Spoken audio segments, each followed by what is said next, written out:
Okay, I hope you can see and hear me from home. So I'd like to welcome everybody to the last and the sixth conference that we organize with the Academy of Science.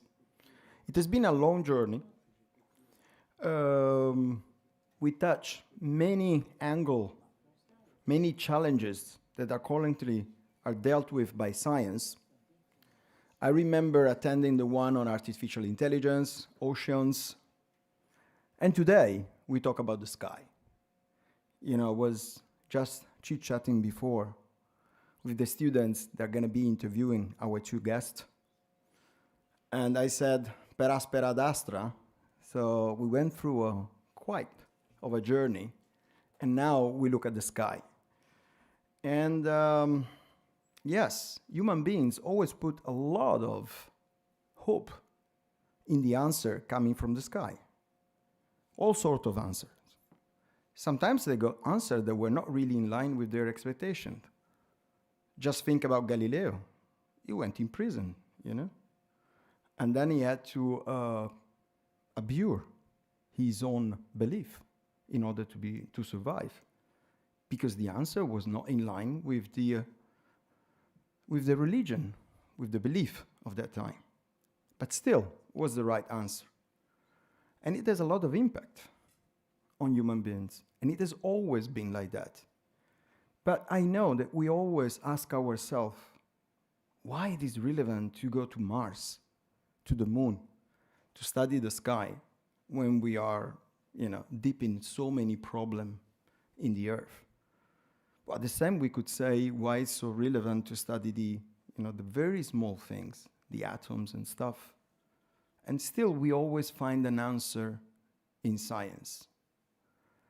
And this is quite fascinating, because nowadays, you see that there is a wave of misbelief towards science. And as a school, we decided to stand by science officially, because it's where the real answers are coming from. So tonight, with François and Philippe Lognonné, our two guests, we're going to be exploring today the journey that is leading us to the moon and to the Mars to better understand the Earth. And I'm sure we will have a lot of answers, and we will grasp a little bit of the secrets of the universe.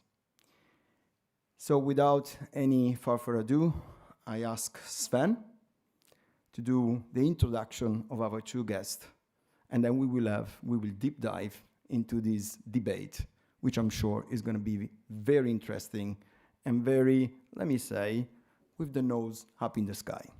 Thank you so much.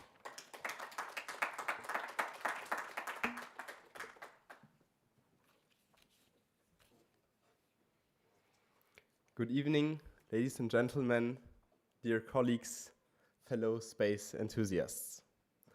I welcome you all this evening to a conference which will have you gaze upon the stars. It is my great pleasure to introduce this evening's event, our last conference as part of the Major Challenges for the Future series, proudly hosted by ESCP International Politics Society and organized by ESCP Business School in close collaboration with the Académie des Sciences. Thank you to everyone who could make it here today, also the ones that joined us digitally. For many decades, and to this day still, space exploration has been a subject of many fantasies, running from science fiction to conspiracies. This is why we chose to focus this evening on the disenchanting two planets which have been studied far and wide to better understand the challenges their research has brought about. Recently, news headlines have been invested by the promise of seeing moon bases in our lifetime and the utopia of the terraformation of Mars. But beyond unscientific promises and science fiction fantasies lies something much deeper. An effort to understand not only the moon and Mars, but also the Earth, its climate, and its place in the universe. Let me now introduce the two renowned researchers who will guide us on this journey through space. First, François, Director of Research at the CNRS and member of the French Academy of Sciences. He's a world-leading astrophysicist and climatologist who has shaped our understanding of planetary atmospheres from Mars to Venus, Pluto, and even exoplanets. François has contributed to major space missions such as Mars Express, New Horizons, and ExoMars, and has spent time with NASA in the polar extremes of Earth. His climate models are now key tools in both robotic exploration and in the search for habitable worlds. Alongside him, we welcome Philippe Lognonné, professor at the Institut de Physique du Globe de Paris. Philippe is a pioneer in planetary seismology and has led groundbreaking efforts to capture and analyze seismic activity on other worlds.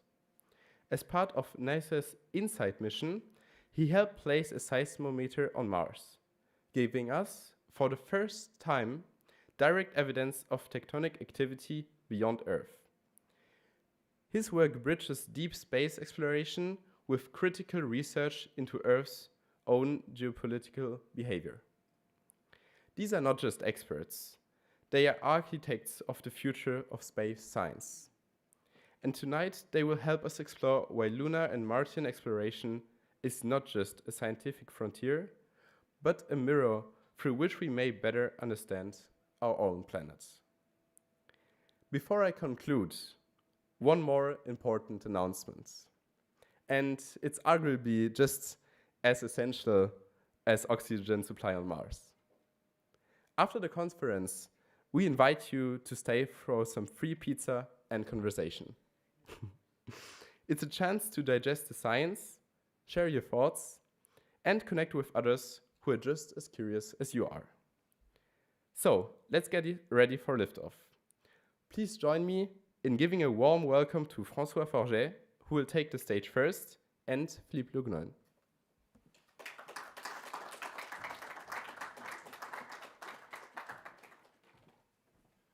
Thank you very much. Good evening, everyone. It's a real pleasure to be here. It's a new place I didn't know. So to introduce this discussion for tonight, I will tell you a few stories about the exploration of other worlds, and with this point of view, which is about the exploring other planets, and particularly today the Moon and Mars, to better understand the Earth. So this is a picture of Mars from the Earth, taken from there with the telescope. You can see Mars just near the horizon of the Moon with a big telescope. So the Moon, you know it. The Moon, you see it every other week, if you're good enough. You know that we've been there. There have been a lot of good science to be performed, but something happened in the 60s is that suddenly it became a geopolitical project, and then we sent, before anything else, humans to explore it. We've learned a lot from the Apollo mission, and I won't detail that right now. As an introduction, nevertheless, I will say more words about Mars. Maybe you know Mars not that well. So Mars is not very close to the Earth. This is a special effect. Mars, on the other hand, is a small planet, half of the size of the Earth. It's a desertic planet. It has a thin atmosphere made of CO2, so that's a big difference. It's 100 times, the pressure is 100 times lower than on the Earth, but otherwise, there are similarities. For instance, the length of a day on Mars is about 24 hours and 40 minutes, so really the diurnal, the day-night cycle is the same, and the seasonal cycle is the same as well, because what controls seasons in the terms of climate is the obliquity, the angle of the axis of rotation, and it's 25.2 degrees, which is almost the same as on Earth. So in terms of the limit of the polar night, whatever, it's very similar. That means also it's very similar in terms of meteorology and stuff like that. I will tell you why. So Mars has been explored a lot, not by humans, as you know, but a lot by robotic missions. And Mars is not terra incognita from that point of view. This is a list of all the missions that have been observing Mars. I've been lucky to work on many of them. Philippe, who's here today, is the father of InSight that you see in the middle, InSight lander. And for instance, right now we have 7 orbiter observation satellites that are observing Mars every day with different kind of sensors, but all of them, for instance, are observing the atmosphere, the surface, and things like that. You have different rovers and in a system working on the surface. So why do we do that? What have we learned? So why study the other worlds? So I want, in this presentation, we can discuss about that later, detail all the geopolitical reasons, the human reason why we are willing to explore, or different governments are willing to explore other planets, the Moon, on Mars in particular. And I will tell more about the science, why we are scientists and our motivation are mostly scientific.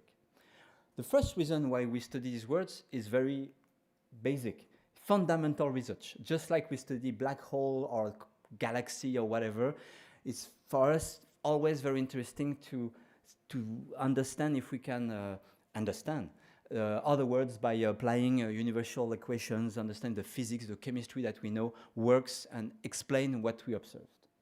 Within that context, there is a reason that is more specific for us, is that we can explore other worlds to better understand our planet. And it's the principle is the same than in medicine. In medicine, we study other animals, biology, to better understand human body and cure people. So we can maybe do a little bit of the same with the Earth. We call that comparative planetology, comparative planetary science. So I will give you a few examples to detail that, and it's a way to tell you a few stories about the kind of science we do. So the first thing we can do with this idea of comparative planetology is to generalize concept, to place specific attributes of our planet into a larger context. To give you an example, not random, because this is my main field of research, meteorology, climatology. For instance, on the Earth, like on Mars, you find Hadley cells. It's a very important feature of our climate. Trade winds, low pressure system, and so on. I illustrate that, for instance, with a picture of a low pressure system. You have a front, a storm, dust storm in that case, and the size here of the picture is the same than the one on the Earth. And we can compare, we can learn. It's a slightly different system. We can better understand how they work on the Earth, just like on Mars. Another thing we can do with this spirit is to study effects that are subtle on the Earth but obvious elsewhere. And we can learn a lot. I have thousands of stories about that, thousands. Today, I will give you one example that is coming from last week. I have a postdoc who has been working on one of small camera on Mars Express, and he has discovered some time ago that in the morning, at some season, there is a very long cloud, 2,000-kilometer clouds, that is created above the summit of a volcano on Mars named Arsia Mons. And this is surprising. It's a very elongated cloud. There is nothing like that on the Earth. What's going on? We tried to model it, to calculate, to understand it with equation, and it didn't work. And this, oops, my image is not working. How comes? So sorry about that. This postdoc, Javier, has discovered, had the idea a few days ago that maybe this could be due to a process that we don't really take into account on the Earth. It's homogeneous nucleation. I won't detail that. It's just that the physics that control the condensation of the crystal is different, and suddenly he has explained how you can create this 2,000-kilometer long clouds. It's a story. I could give you 1,000 stories about how subtle effects can explain. The reason I'm saying subtle effects, suddenly this effect is obvious on Mars, and it, I think, could help improve our understanding and modeling of the Earth's climate system. This study can also inspire new ideas. This time I'm not going to a last week example, I'm going to an historical example. The historical example is related to another process on Mars, is dust storms on Mars. Mars is a desertic planet. You have meteorology, winds, fronts, low pressure system, and you have storms.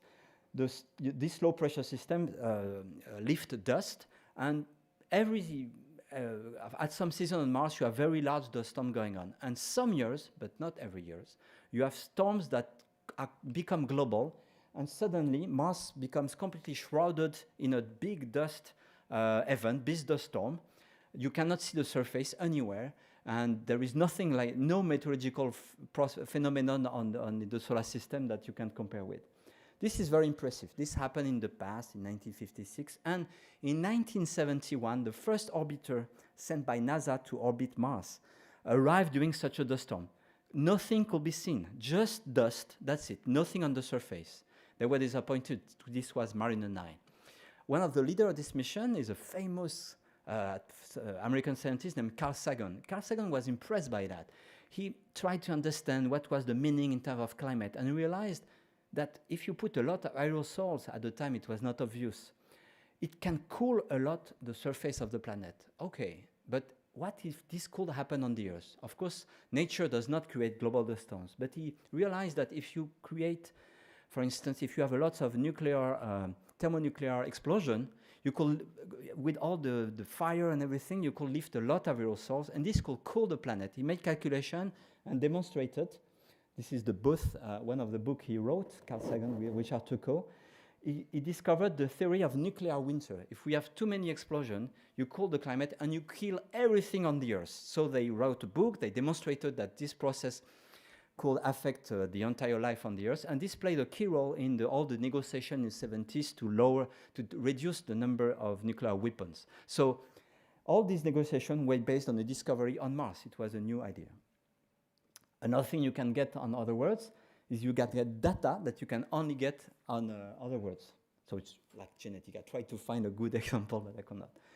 For example, let's go to the moon. On the moon, which is just near the Earth, you can have a record of what has happened throughout the life of the Earth-Moon system in the solar system. The moon on Mars is around 4.5 billion years old. And on the Earth, we have no records of what's going on. The Earth is always renewed by the plate tectonics and by the erosion of the atmosphere.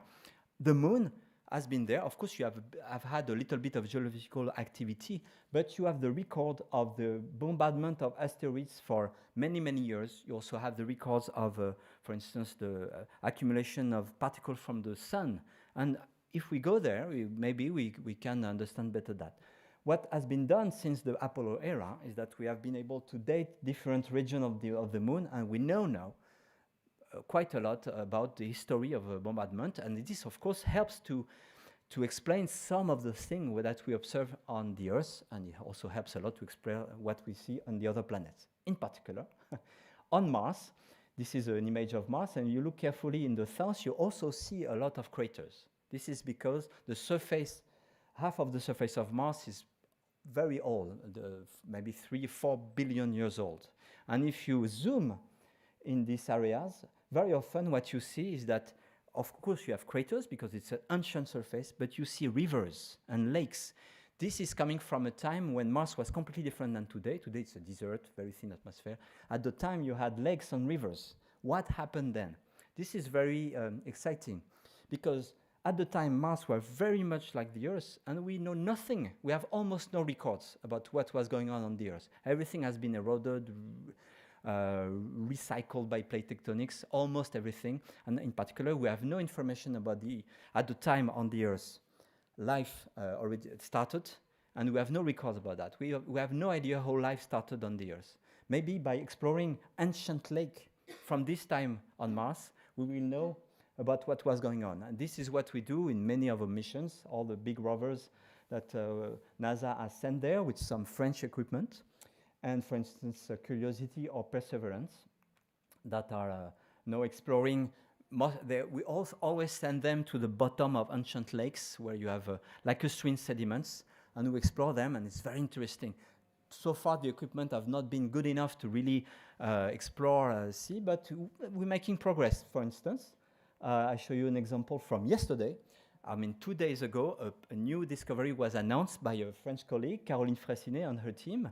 They have developed for Curiosity a gas chromatograph, and they have discovered very large, not very large, C11, so pretty big carbon molecules, and that's an interesting discovery, not proving that they were alive, but proving that if we are good enough in the future, we will be able to to find fossil molecule from these ancient lakes. It's very exciting. So this is in the news. You can find that. I'm almost done. Finally, we can test tools and concepts, and I will talk more about my science. And a key example, testing numerical climate model on other planets. You know that on the Earth, we are trying to understand what's going on, what will be the future. We are increasing the amount of greenhouse gas, and it's not easy. We are sure we're going to change the climate in a very dramatic way, but the details, will the monsoon in India be stronger, or will we have a drought all the time? We don't know. It's not easy to model it. All this, we use the climate change report from IPCC that you may have heard of, is really based on such numerical simulations. And they are not easy you cannot validate everything. The future of the Earth is another planet in some way. And what we can do is apply them to other planets. So you may wonder, how can you do that? Because when you see, for instance, such a movie, you think, oh, okay, the climate is very chaotic. You have millions of degrees of liberties. You have many different scale coupled. But in practice, all this that you see here is based on a limited number of numerical equations from fluid dynamics, redshift transfer, cloud microphysics. And we can solve them. So, for instance, this movie is coming from a model, and we can do the same on Mars. That's what we do. And this way, we have tested of concept or numerical tools that we use on the Earth to other planets, Mars, but we also use them on Venus, Titan, Jupiter, and so on.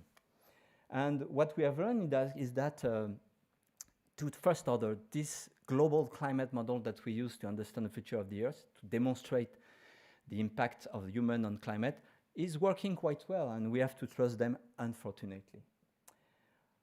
To conclude, a few slides about the future, because I know that we may discuss that. About the moon.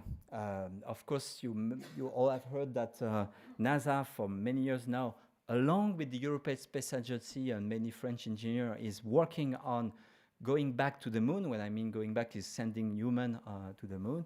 This picture will maybe old-fashioned someday. This is the Artemis project using the Space Launch System, but we don't know if this will happen. Officially, the Artemis 2 will be sent next year. I think astronauts around the moon, and then Artemis 3 will go back onto the surface of the moon. But with the current political uncertainties, we have no idea what will happen. For sure, SpaceX, Elon Musk, is involved in this project, supposed to provide the human landing system. Quite impressive, right? It looks like science fiction, but we'll see what happens. And the motivations are not clear. Right now, it seems that really the Trump administration is really not interested in science, so what about our kind of things? About Mars. First, Mars continues to be a scientific object that we have to understand. After the missions that are currently on Mars, operating on Mars, we have projects. The Japan, along with instruments provided by France, is going to explore not really Mars, but the moon a little moon of Mars known Phobos, and bring sample back to the Earth. This will be very interesting. We are working in France and Europe on a rover that was supposed to be launched in 2022 with Russians, but we canceled it after the Ukraine war. So now we are trying to launch it in 2028 with NASA, but I don't know if NASA will be reliable. And also NASA ESA is working on a returning sample from Mars, samples that are already been selected by the Perseverance rover. And meanwhile, China is working also on a Mars sample mission to bring back samples from typically Mars and to analyze them on the Earth. This will be especially interesting. The one from the NASA ESA project, this sample will come from the bottom of a lake, from lake stream sediments. What we will see then, we don't know. Then, humans on Mars, that's a question. I'm sure we'll discuss it. First, humans on Mars, just like on the moon, to be honest, it cannot be justified only by science. It's too expensive. It's difficult to say to, I don't know, a medical doctor, curing cancer is important, but we need $300 billion to look at rocks on Mars, not easy. Nevertheless, you have other reasons to go to Mars. We can discuss them. No, it's very difficult. You need lots of. It's much more difficult to go to Mars than to go to the moon for humans. So there are projects. It's possible, but it's a lot of engineering development. I mean, lots of money. Nevertheless, this might still be a target for the USA because, of course, SpaceX and Elon Musk are dreaming about going to Mars. He's even dreaming of colonizing Mars, which is, as for me, it's really a debate. I'm quite motivated by human exploration, just like we went to Antarctica many years ago. But colonizing Mars, I think, is a little stupid. Just like colonizing Antarctica is stupid. It's even more stupid for Mars. Nevertheless, Elon Musk dreams about that. And if you go to the SpaceX headquarters, you have this kind of image. And this was mentioned in introduction. I knew that you were interested in that. It's about terraforming Mars, changing Mars so that it can be habitable. SpaceX and Elon Musk are also motivated by that. This kind of image is coming from different ideas that arose in the 80s and 90s. In particular from this paper from my dear colleague Chris McKay, Brian Toon, and Jim Casting. It was a very famous paper in the Nature in August 1991 from NASA Ames. I was working there almost just after that. And what you have to know is that all the ideas that were suggested there have been proven wrong. And I can almost tell you that's impossible to terraform Mars the way it's explained in this paper, the way Elon Musk suggested. And in any way, it's a political and ethical absurdity, but we can discuss that. Thank you very much.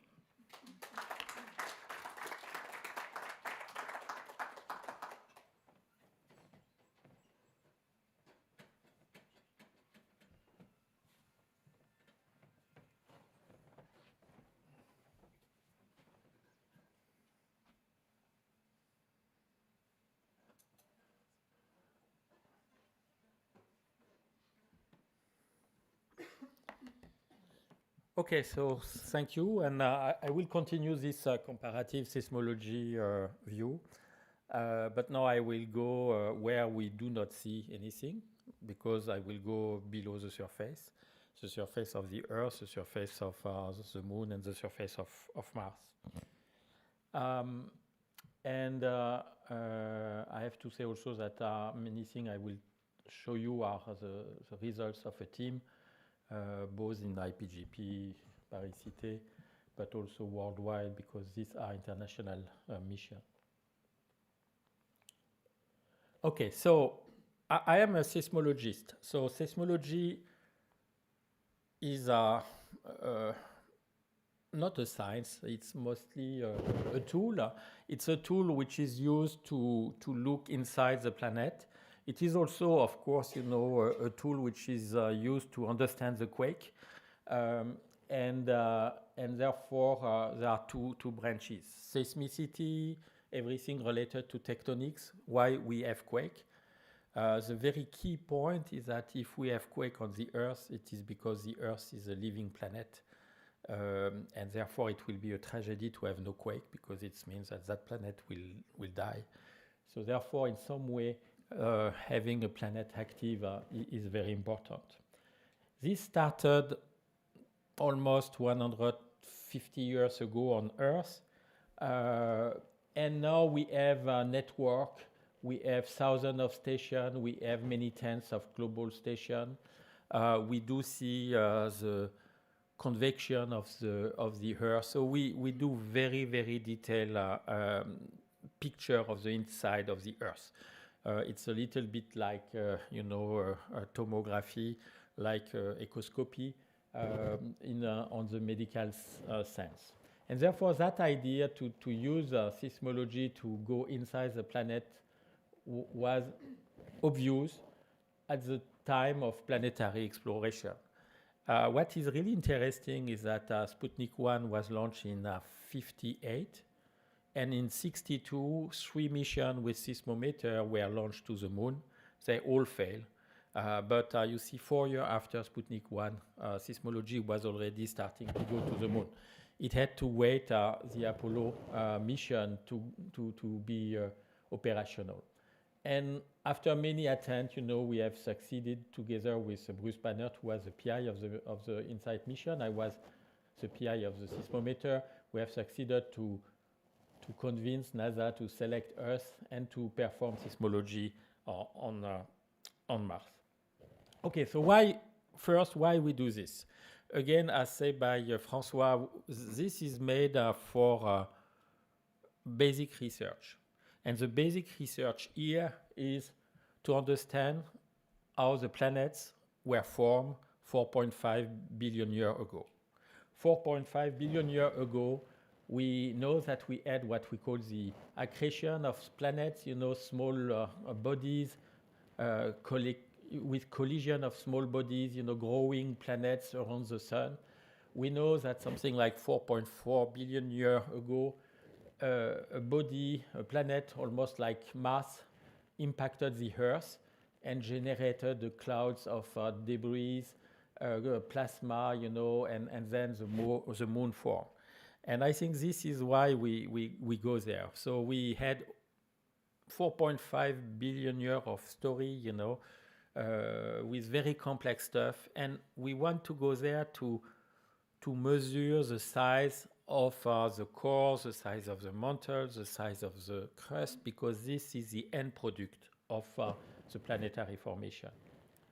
So on the moon, seismology was put with was on board almost all the Apollo station, and at the end we had a network of 4 stations, 2 there, 1 there, and 1 there.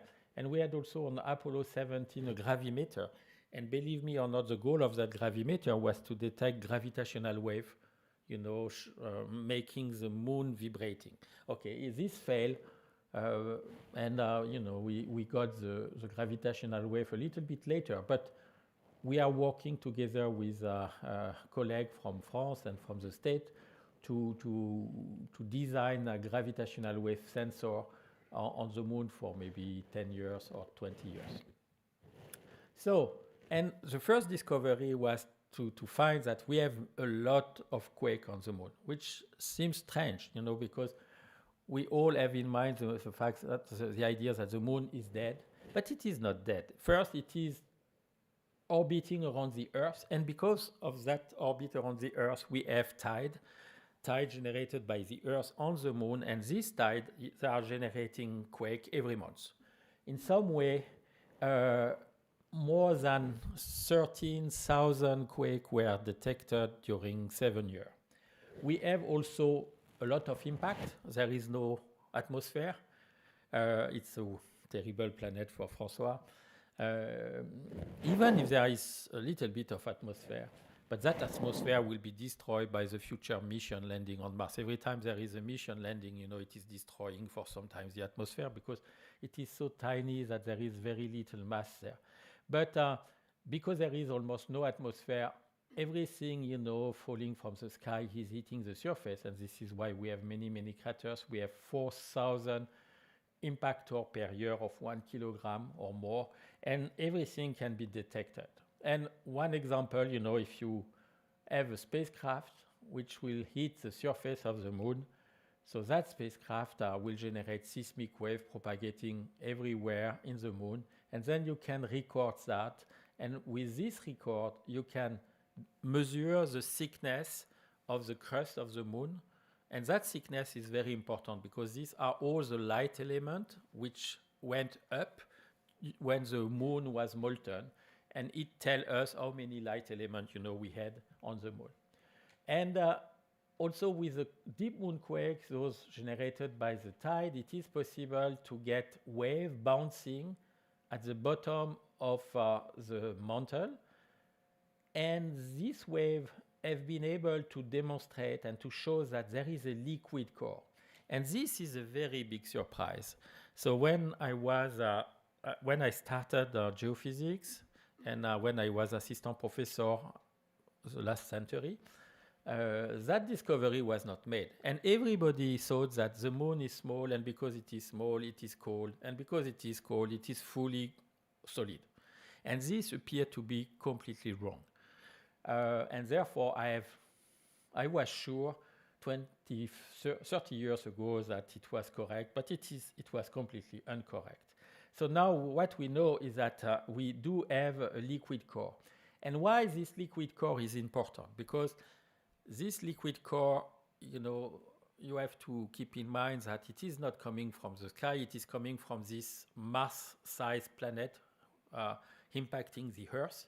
And it tells us in some way that the impact was relatively hard because most of the core of that planet, went through the Earth's mantle in order to join the Earth's core. And this is why there is very little core remaining on the moon, because the moon is mostly made with the debris of the Earth's mantle, of the mantle of that planet. And therefore, it tells us a lot on, that big impact which occurred 4.5 billion, 4.4, 4.45 billion years ago. This is very important. Why? Because it's turned out that the Earth is the only planet with such a big moon. It is almost the only planet in the solar system where such an impact was made.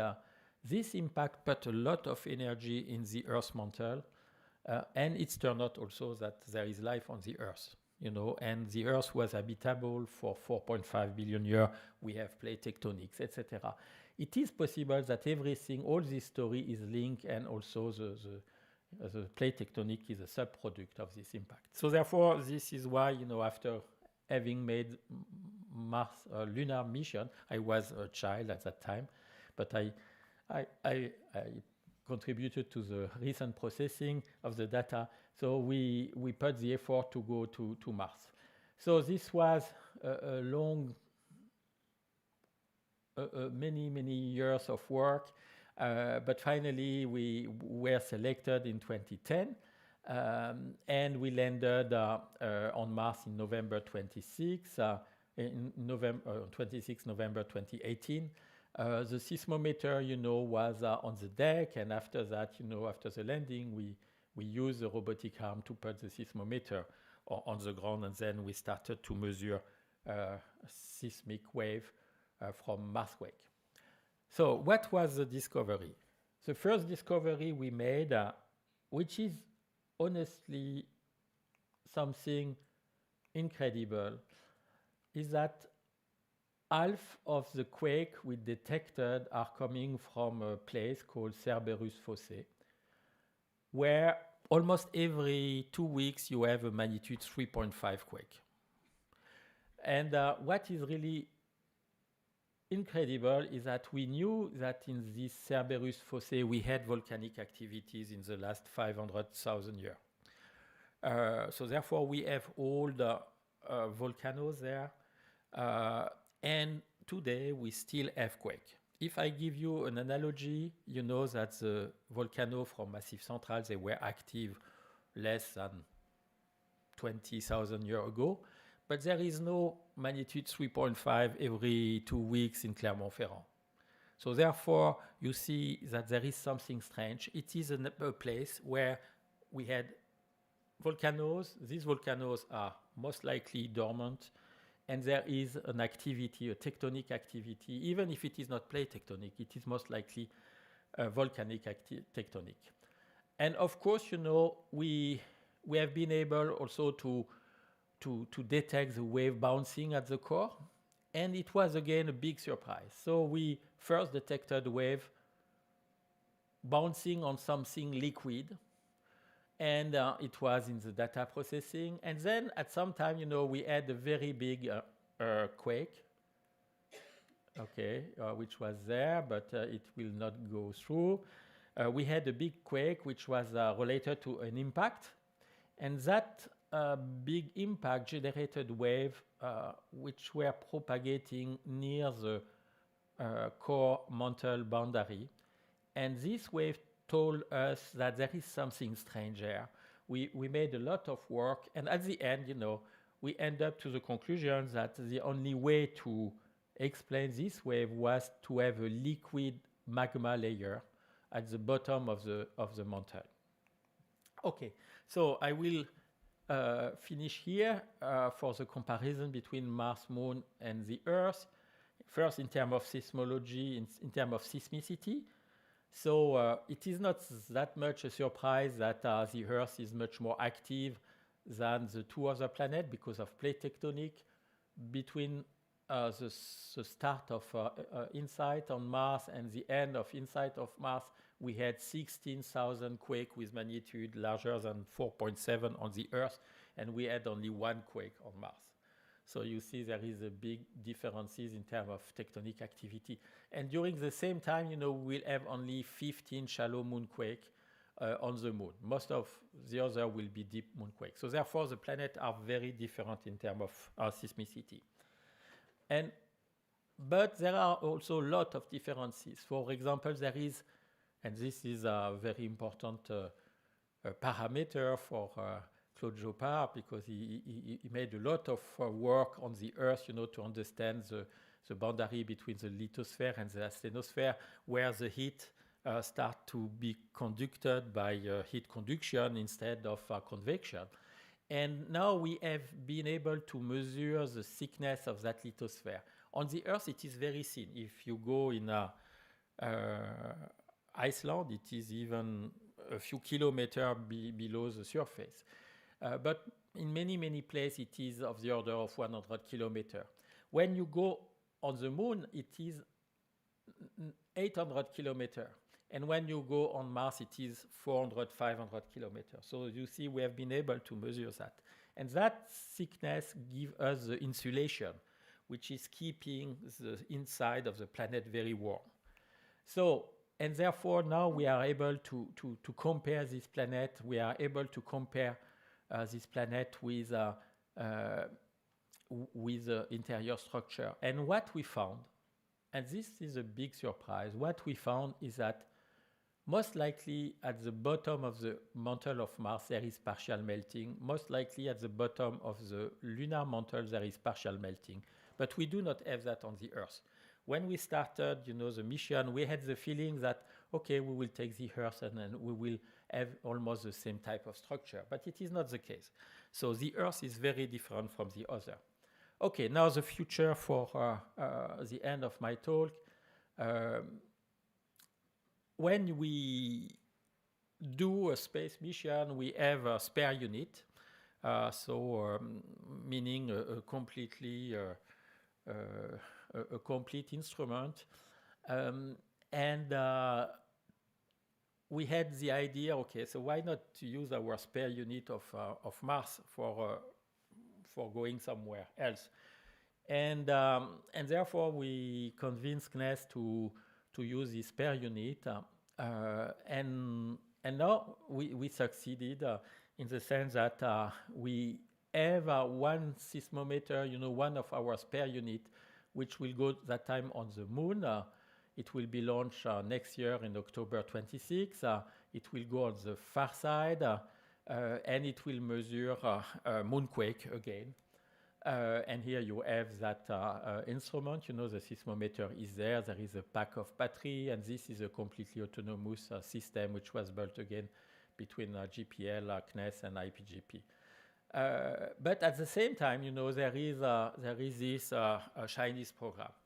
This is a picture I took in the hall of the Lunar Space, the Lunar Institute in China, which is not the type of stuff you will see in any US lab. So these are the missions who landed on the moon on the US side. And you see that they are surrounded by red flags. Okay, honestly speaking, all the red flags are not Chinese. You have only 4 Chinese red flags today. Chang'e 4, 5, 6, okay, 3, 4, 5, and 6. One will be launched next year. Another one will be launched in 2 years. But also you have the Soviet mission, And therefore, I think this is a new dimension. The Chang'e 7 mission will land on the South Pole in Shackleton, and it will have also seismometer. So therefore, I have the pleasure to be also in the Chinese team for that, and it will search for ice. So ice, why? And this is my conclusion and my transition for this school where you want to do business and explore new market. Okay, why do we have ice on the moon? It's turned out that we have ice because there is a lot of water, falling from the sky, either because we have impact of asteroid made of cometary material, so it's small comets, But we have also the solar wind, and therefore at the end we end up with a lot of oxygen, hydrogen, waters, and because it is a vacuum, everything is sublimated, so it is a water in vapor phase, and then it's moving on the surface, and sometimes it is falling down in very cold place. We call cold traps, where the ice is accumulated, etc. And ice, what is ice? If you cut ice, you have oxygen, hydrogen, and hydrogen, oxygen is basically Ariane 6 air goals. So therefore, you can have the air goal for a rocket. Therefore, we are now working with companies. So we have NDA, so I will not tell you anything. But we are working on, what can we do in terms of ice search. And I just give you some idea or some big idea. So basically, if you want to put one man in space, you need about 1 ton of water per crew member. It's roughly the order of magnitude of the water. Most of the water, is recovered. So therefore, there is very little, per day, you only need 3 kilograms of water on the International Space Station. So, but at the end, it gives you 1,000 liters of water per year. And basically, if you put a crew of maybe 3-4 people, you will have to send a few tons of water every year. And basically, a mission blending 3 tons of water, it is a dedicated cargo. So, but this is not really where you will make money. The big challenge today is basically to imagine that you will use that for orbit refueling. So basically to provide an option to refuel GTO, geostationary satellite, from space. And then when you do the math, etc., you end up that if you want to put air goals from the Earth on geo, you have 1.1% efficiency. So for 1 kilogram of air goal, you have to burn 100 kilograms. But if you do that on the moon, you have 25% efficiency. So therefore, and you do not have a re-entry in the atmosphere, which is a little bit difficult. So therefore, this is why some companies, Blue Origin, SpaceX, they have very, very big team working on resources, okay, and they have a very, they are working strongly on this, path in order to see if water on the moon will be a new market, maybe in 50 or 100 years. I will stop here. Thank you.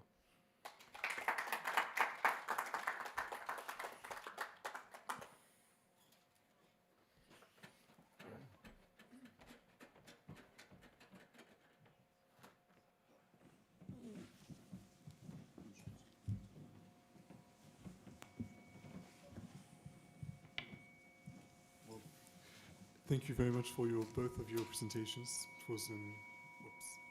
I think we've got a problem with the mic.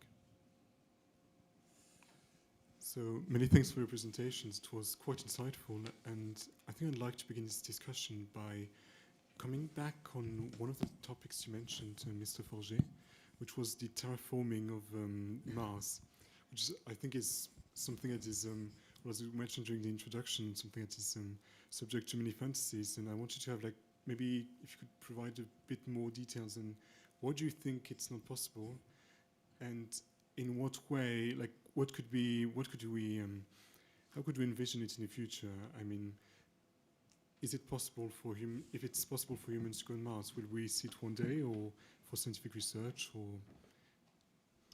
So terraforming is a very specific project, which is about transforming Mars so that we can be more comfortable than now on Mars. So it means several things. So first you have to know that on present-day Mars, if you go there, not only it's cold and dry, but the pressure of the atmosphere is so low that you have to wear a spacesuit. Otherwise, the pressure is so low that you have problems because the boiling point is almost 0 or 1, 2, so your blood will boil. Well, it's not that simple, but you have a problem, you need a spacesuit. So you could imagine improving that by transforming the environment. Of course, the ultimate dream will be to transform Mars in such a way that you have a breathable atmosphere, you can just put your favorite jacket and go around. So that's not easy. So nevertheless, there have been some thinking about how to, for instance, increase the pressure. If you increase the pressure, if you put greenhouse gas, you could imagine growing plants, and you could go around just breathing with the oxygen mask. Okay, why not? You could imagine many things. So this has been studied a little. To be honest, there is very little, not many scientific studies on that. And in the 90s, this idea was described in such a way that it excited some books that you might have heard of by Kim Stanley Robinson, some movies and stuff like that. All these ideas are based on the point of view that you can find somewhere on Mars stuff from which you can make gases. So you can make a thicker atmosphere. Typically, an idea that was popular was to think that near the poles on Mars, you have probably maybe CO2 ice that is frozen, and if you heat it, but I don't know, with mirrors from orbit, or by, that's what Elon Musk will say, by bringing nuclear bomb. So if you may have seen Elon Musk very often with a T-shirt with Nuke Mars. It means provide nuclear bombs to Mars, hit to the poles, and release the CO2 that is there. There used to be a theory saying that if you sublime, if you transform this CO2 ice into CO2 gas, the greenhouse effect will be sufficient so that you can have liquid water on the surface. This was in the 90s. Since then, we have had many spacecraft and scientific satellites and explorations that have demonstrated there is no CO2 ice reservoir, almost no. In the same spirit, you all have almost no other source of gas. So you may think, okay, it's okay, no problem. I will bring gas to from somewhere else. But it's impossible if you want to calculate the number of, I don't know, rockets you have to launch from the Earth to provide enough gas to have a thick atmosphere on Mars. We're talking about, I don't know, millions, billions maybe. If you say, okay, let's, a calculation that is a little more serious, you say, okay, maybe what we can do is find comets and change their trajectory and so that they can hit Mars. Okay, how many comets do you have? If you assume you have very nice comets with lots of frozen ice and gas, volatiles, we say, that can be enough. Okay, estimation, okay, several millions. Big comets, kilometers. This is beyond imagination, beyond our technology, even the technology that we can imagine. So the conclusion is that in spite of what you can see in science fiction games and books and movies, in spite of what Elon Musk is talking about, it is impossible to terraform Mars. In addition, I repeat what I've said, if you think about the ethical aspect of the thing, it's really not something that we want to do, because of course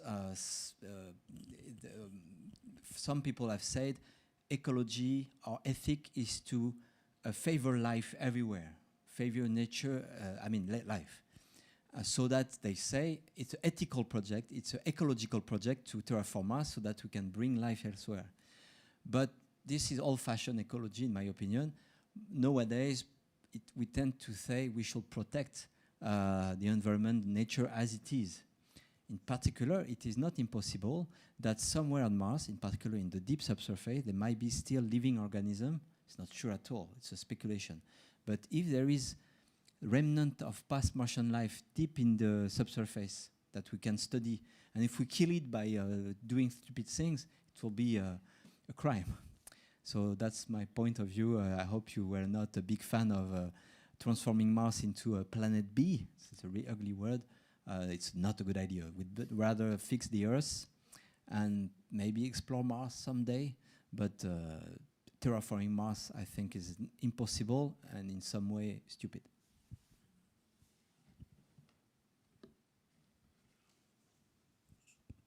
Thanks for the insights.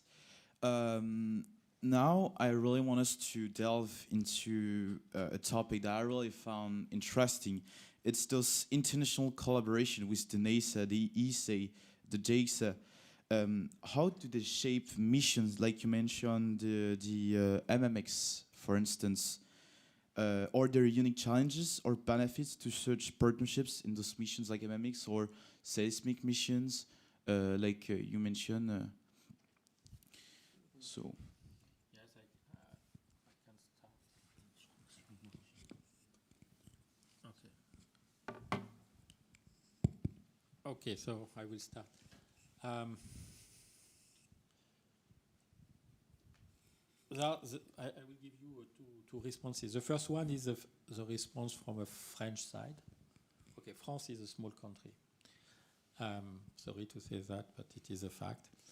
And France is not able to do planetary exploration alone. United States, Soviet Union, China. I don't say Russia because, you know, Soviet Union was much stronger, but okay, so at least the superpowers, they can do planetary exploration alone. But nevertheless, they use planetary exploration to bring some international collaboration with them. Basically, this was the case of InSight. So InSight was a NASA-led mission with a very international collaboration. There are many NASA missions with most of the time, much less international collaboration. But most of the NASA missions, they do have international investigator, they have international provided instruments. So it is a way of working. So this is the first level. So, you know, we can join this big mission on the French side by doing this bilateral collaboration. In France, we have a strength, and the strength, honestly speaking, is our research system with CNRS, with the universities, with CNES, where we have the time to build an expertise which is not existing in other countries because we are supported for many, many years, you know, by our research organization. And to be fair, what we have done for InSight, okay, Claude Jobard is here, but when I was young, I was telling to Claude, okay, trust me, in 15 years, I will have seismology on Mars. So I was lucky to be trusted and to be supported by the organization, and this is a French system. Now when we go on the European side, Europe has the power, the economic power to be a superpower. But for some strange reason, Europe is not using space exploration as a tool of leadership. And I think this is a European problem. And therefore, you know, we are able to collaborate on a significant way. This is done for ExoMars, which is, you know, which is bad because, you know, we suffer from the fact that we have not accepted to do ExoMars alone because it was not seen as a strategic mission.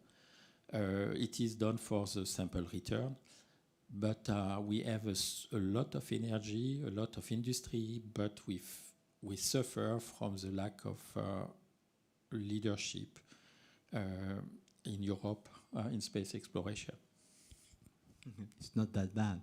It's not bad, but you know, leadership to lead is not something we see, you know, in the direction of ESA.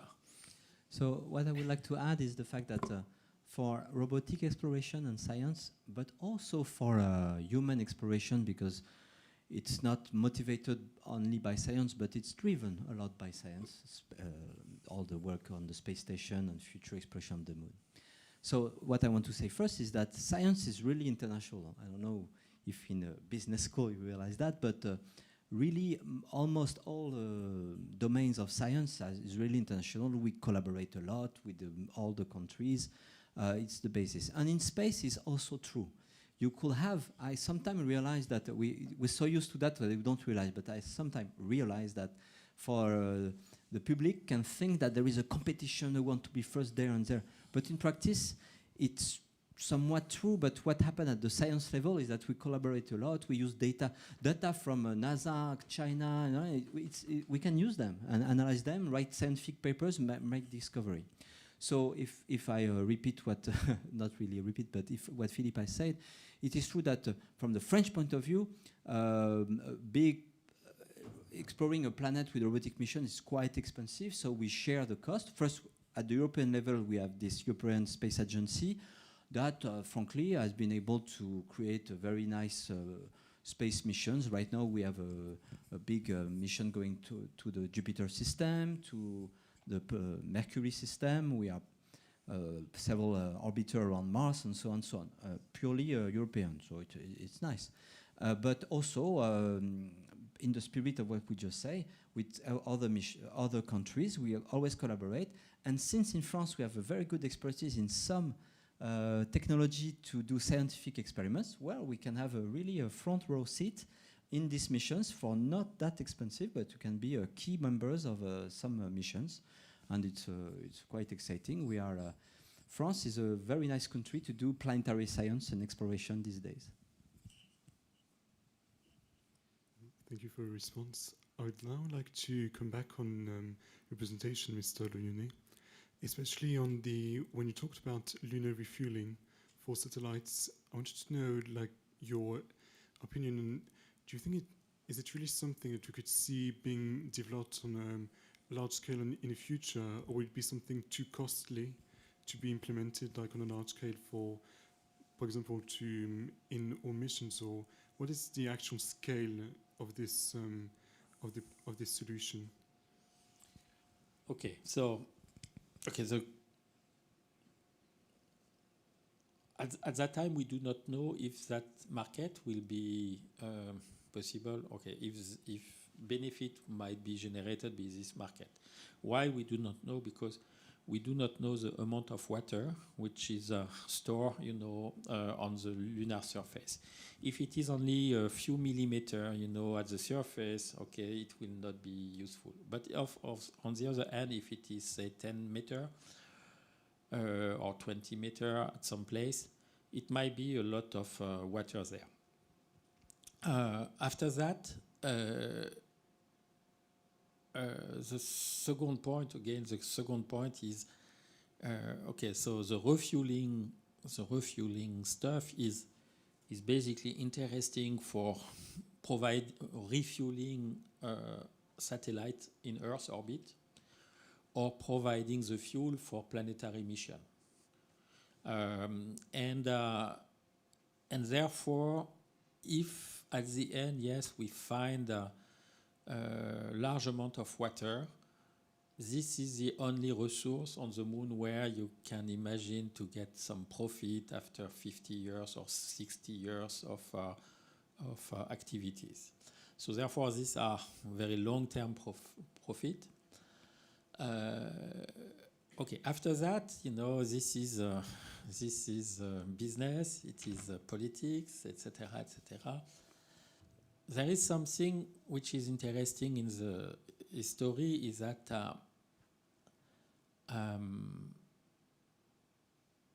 when the British Navy had to transition between boat with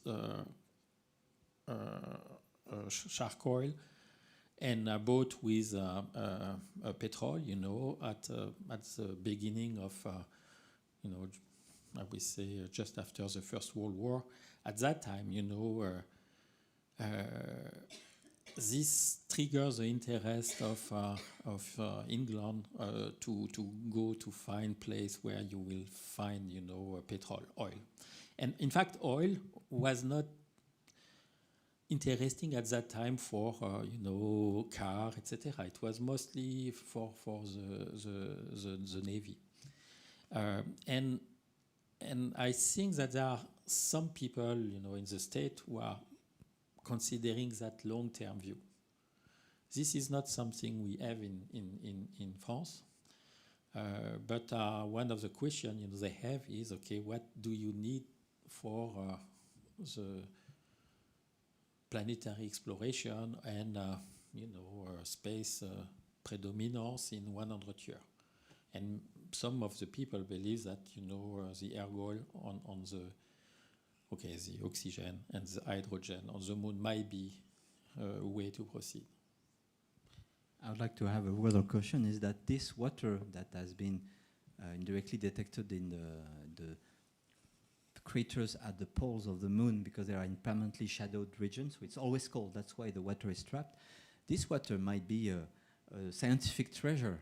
It might be the product of the slow accumulation of water millions of years after millions of years with lots of scientific records that we could use. So I will not want it to use fuel, it's cheaper than the earth.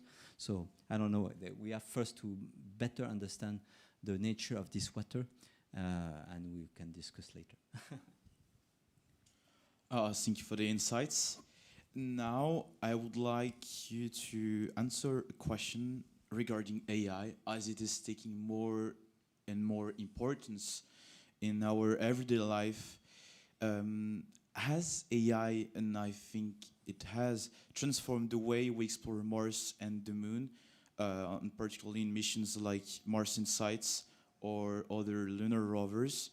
And what future advancements in AI do you foresee for planetary exploration? One thing I have to say is that in space system and space exploration, computer systems are always very old-fashioned because they have to be very robust, and it's sometimes frustrating to realize that on this state-of-the-art robotic mission, the CPU, the computer is really like 15 or 20 years ago. So from that point of view, you may be surprised to know that AI has not been really used. There have been one spectacular use that I can mention is for the robots. The robots I've mentioned, like Perseverance, Curiosity, and before that, if you remember, Spirit and Opportunity. They have been using some AI to find their way into the rocks because it's not easy you cannot drive them on real time. Mars is always 10, 20 minutes away in terms of light time, so radio time. So if you say turn left, you have to wait 20 minutes before it turns left, and then it confirms. So you don't do that. You let a computer drive. You say, this is the waypoint. Try to go to this rock, which is 20 meters away. And then the rover goes there by itself. So it's a little bit of AI. The Perseverance is more modern than the others from that point of view. Otherwise, AI is now more and more used in science for the analysis of the project and the preparation, but in space, it has not been yet used much. Yes, and I will add something. In AI there is this learning path. So where you provide a lot of data, to the software to force him to learn something. Okay. Now, in planetary science, sometimes we do not have that much data. So therefore, sometimes we have it is the first time that we do see something. And therefore, we discover really a new thing in the data. So I doubt that AI is able to find in the data something he never learned. Unless, of course, it will be a super AI, which might be almost us, but most of the time you give him tons of data and you tell him, okay, find something in this data, but you give the road or the path. But when it is the first time, I don't know where is the path. If you want a good example of AI in space exploration, you can go to the most famous case is HAL 9000 in Space Odyssey 2001. You can, I don't know if you've seen these old movies, 50 years old movies. You will see it works very well. Well, it kills the entire crew. Thank you very much for your responses. I think now we can maybe take some questions from the audience if there's anyone can raise their hands.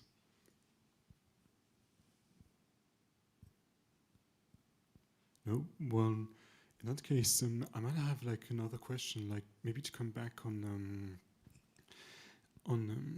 this idea.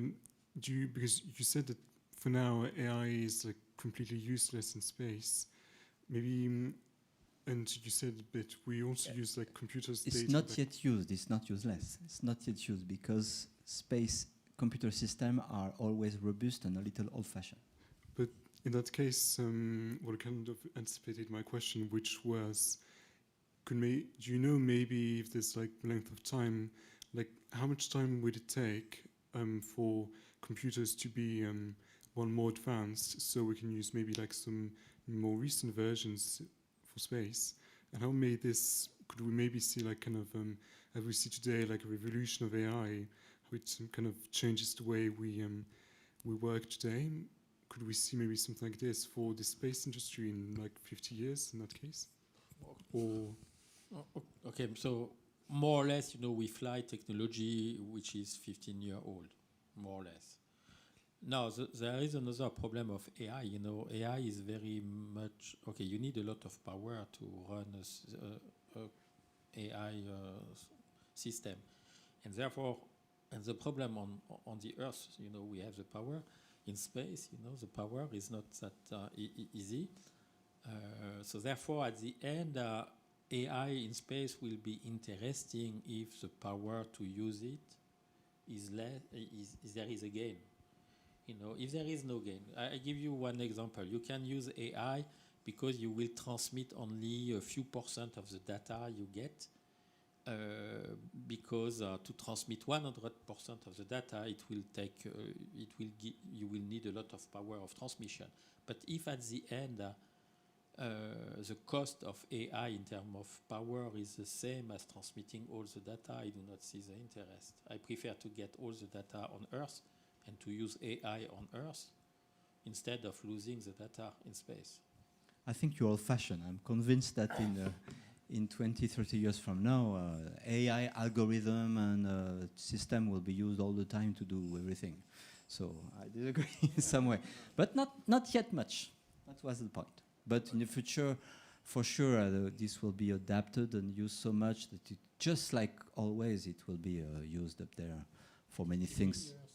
Yeah, it will take some time. And when I say 15 years, you have to realize one thing, is that when we talk about a mission, a future mission that will, for instance, arrive on Venus, on Jupiter, Saturn in 2035, we're already building it.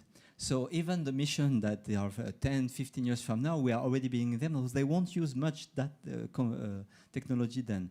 So there is a delay between the technology that we use now, we use in terms of computer technology that are 15 years old, and this technology will be applied to a project that will be operated in 15 years or 10 years from now, the time to develop and to go there when it's far away.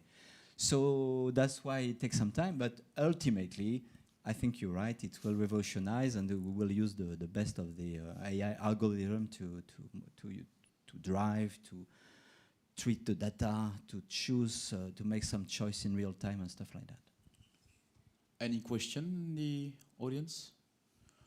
Well, I have one, and it will be way more, I will focus here on your personal career path, because there's one thing I really wonder is how, as students, you ended up being a seismologist, being director of research at the CNRS.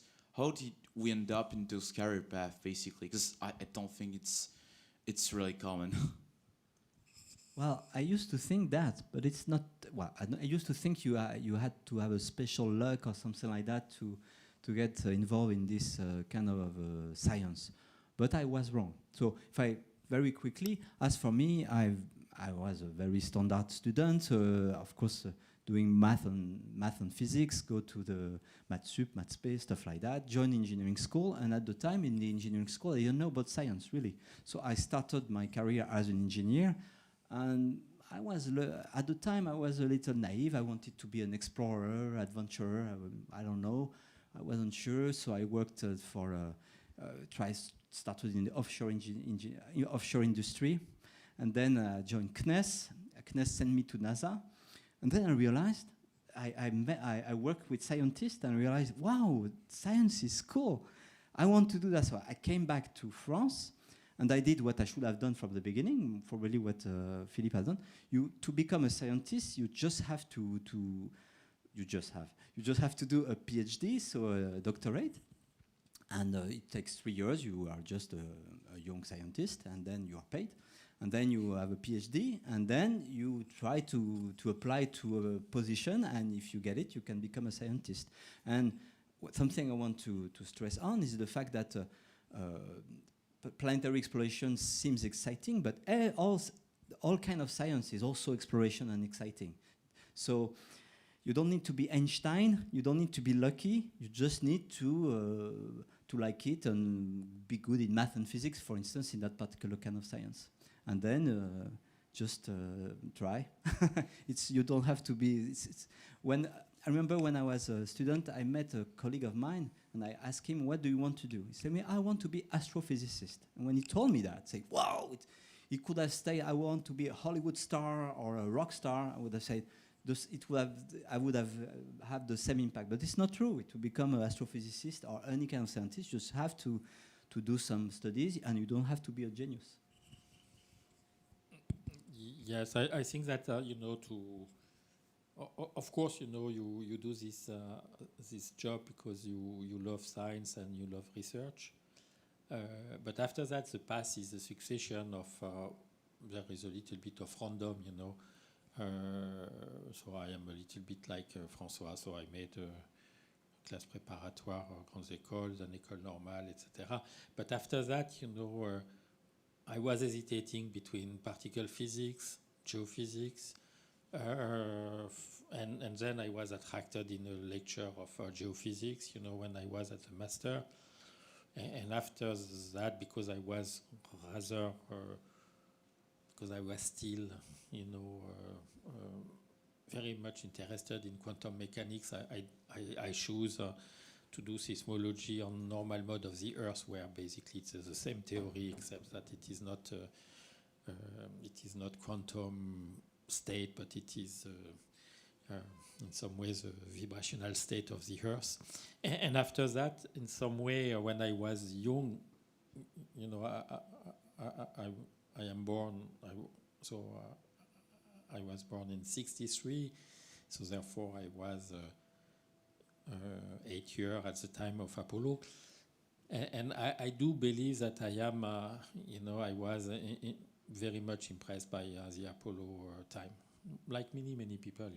I guess if you discuss with many people of my age, and if you ask them, do you remember Apollo? So Apollo was something which was felt by many people, and I guess that stay in my memory, and when I had the opportunity to go for space, so I took that space.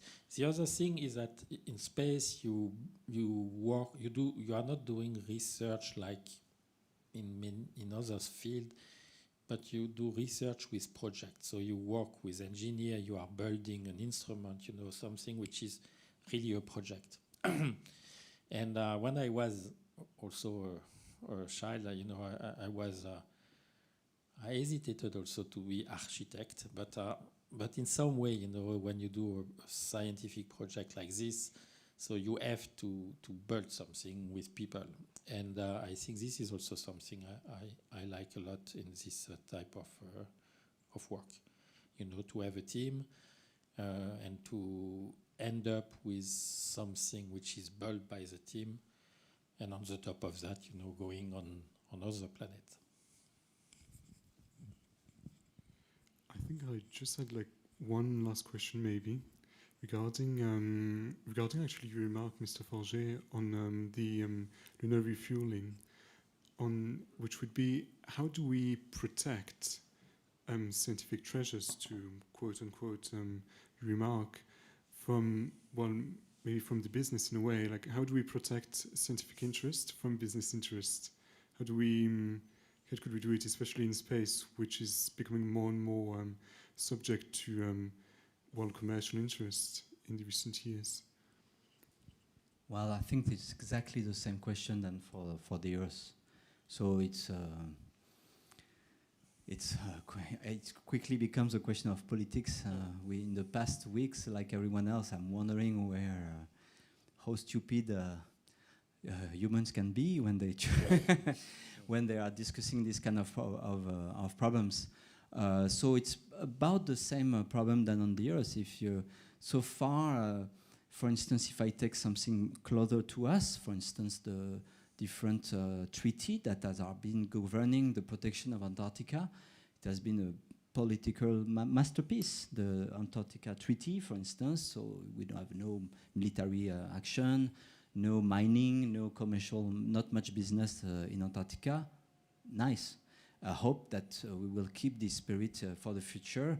But of course, we don't know if sometime some political event can jeopardize this kind of spirit. But I think this kind of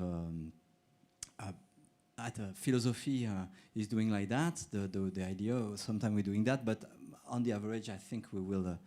The idea that we have to protect nature is nevertheless growing slowly on average. Yes, I think it is. Okay, the analogy given by François is the correct one. There is a competition between two types of treaty for space. There is a treaty, built by United Nations, and there is the Artemis agreement. And for example, France was not supporting Artemis 4 years ago, but 2 years ago they decided, something like 2 years ago, France decided to join the Artemis agreement. So therefore, you see, it is correct that there is an evolution.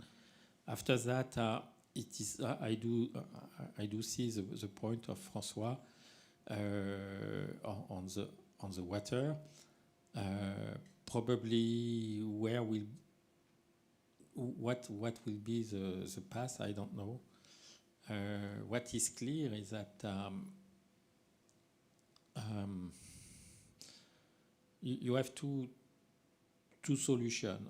Either space is made by government, or space is made by private companies. And there is no philanthropy in the private companies. Sorry to say that. The private companies, they are there to make money. Okay, so therefore, this is the border. When you start to give space to private company, it is automatic that they will try to make money. And sometimes you don't make money without disturbing the environment. Most of the time, I will say. Just a point. I realized I did not finish my point just before. What I was meaning is that this problem of protecting, for instance, different resources or environment in space or in Earth orbit, it's like on the Earth. And my point was to say, if you think about it, it's really going through education and people awareness and so on. So it will be the same for the problem up there and down there. Okay, well, many thanks for your responses and for all your insights. I think if we've got no more questions, we can conclude with the conference. And well, many thanks for everyone online and on site. I can conclude if you want.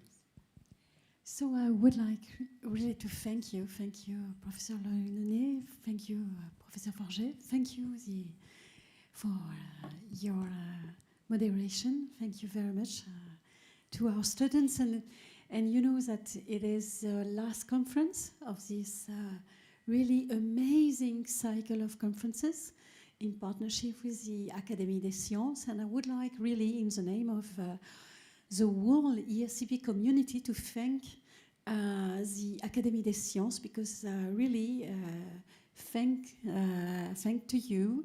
We really know now that science is about, of course, knowledge and production of knowledge, but it is also about passion and commitment. So thank you for that. And I really hope we will initiate a new cycle of conferences with you. So thank you again.